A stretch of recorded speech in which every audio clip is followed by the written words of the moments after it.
Hello everyone. In the last Saturday, we have started with lesson number 1, that is reproduction in lower and higher plants. In the previous lecture, we have studied regarding the methods of asexual reproduction. We have studied the 4 different methods of asexual reproduction. Now starting with the next point, that is vegetative reproduction. Generally, vegetative reproduction takes place in the higher plants. As it takes place with the help of vegetative organs, so the name is given vegetative reproduction.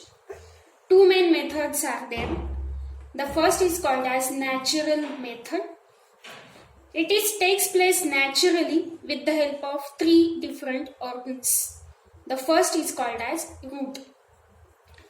In the plants like sweet potato, asparagus and dahlia, the reproduction takes place with the help of roots.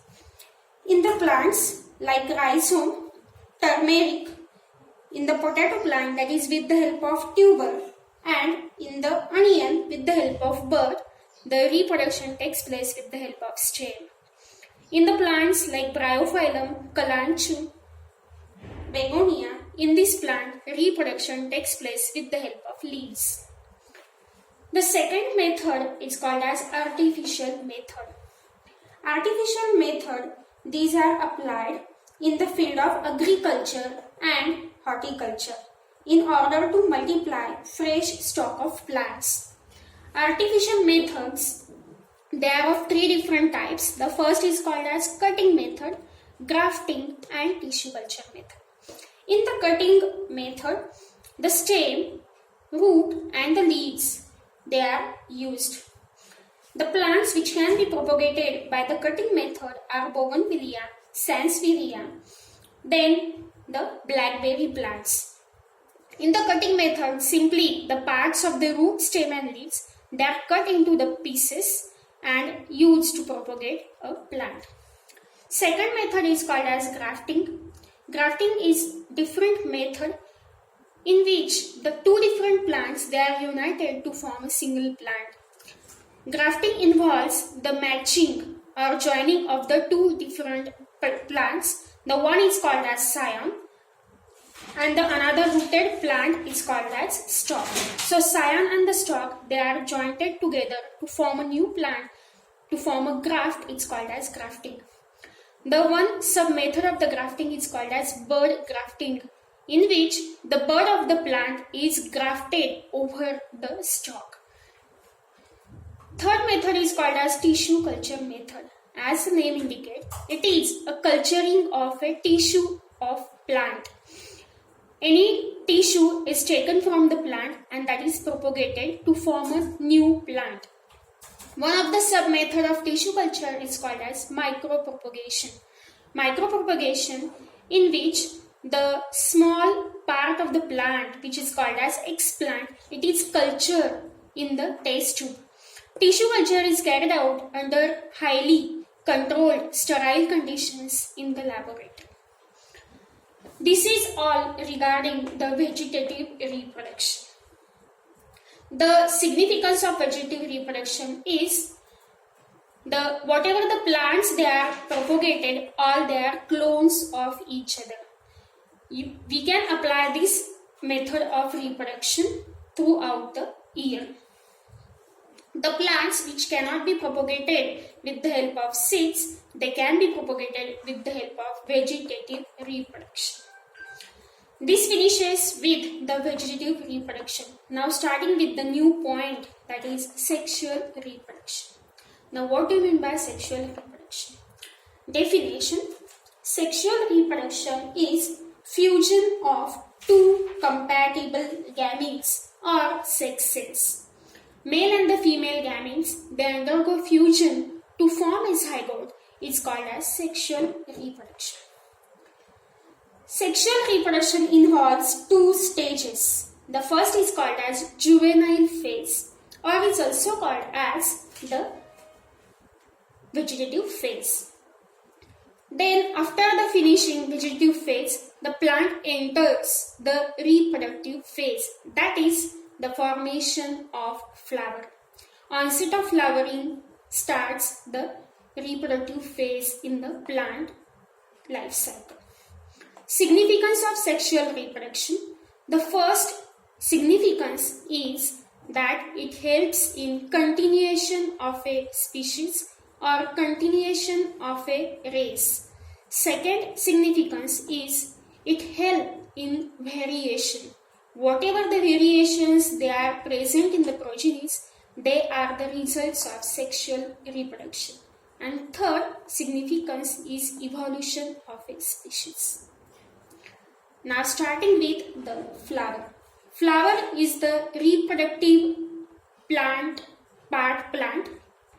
Flower, it can be defined as it is highly condensed and modified shoot specially designed for the sexual reproduction.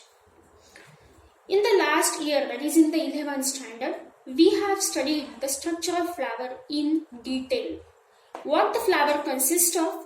Flower consists of the 4 different floral whorls. They are classified into 2 types, accessory and the essential floral whorls.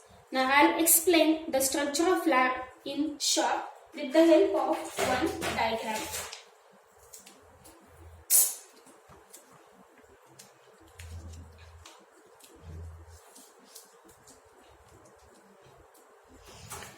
See the structure of flower.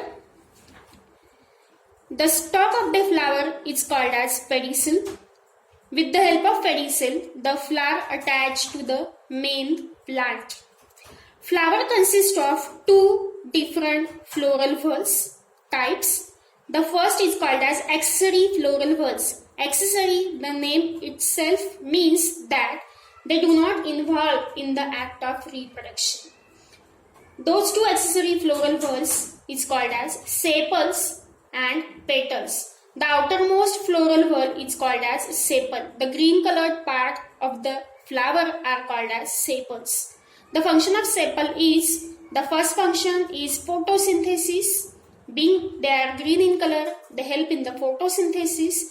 And second function, as they are outermost, they protect the inner essential whorls of a flower.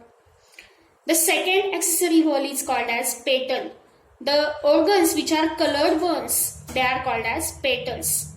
Again, they help in the protection of a inner essential whorls. Sepal and petal, they are called as accessory floral whorls. The second function of a petal is they help to attract the insect for pollination. Sepal and petal, they are accessory floral whorls. The inner 2, they are called as the androecium and the gynoecium. They are called as essential floral whorls because they involve in the act of reproduction. Starting with the first androecium, which is called as third whorl or the first essential whorl. The androecium, the members are called as stamens. So here you can see the stamens. Stamen, the upper fertile portion is called as anther and the stalk is called as filament. Anther and filament togetherly forms a stamen, that is part of the male reproductive whorl. The second is called as gynoecium, which is the innermost essential whorl. You can see that whorl in the center of the flower. So the first part of the gynoecium is called as stigma. Stigma help to withstand the pollen grain during pollination. Then the tube-like portion is called as style. Style help to carry the pollen tube during pollination, during fertilization. The basal swollen portion is called as ovary. So here in the center you can see the ovules, they are arranged along with the placenta. So the stigma, style and ovary togetherly forms a gynoecium, which is also called as a carpel. Carpel is a member of gynoecium. So this is regarding the structure of flower. The function of a flower is the flower ensures that the fertilization will take place. Flower produces the male and female gametes. So as the flower is main organ of sexual reproduction, sexual reproduction again is divided into three different phases. The first is called as the pre-fertilization phase, second is called as fertilization phase, and the third is called as post-fertilization phase. Now, regarding detail of the androecium and the gynoecium parts, we will study in the next lecture. Thank you.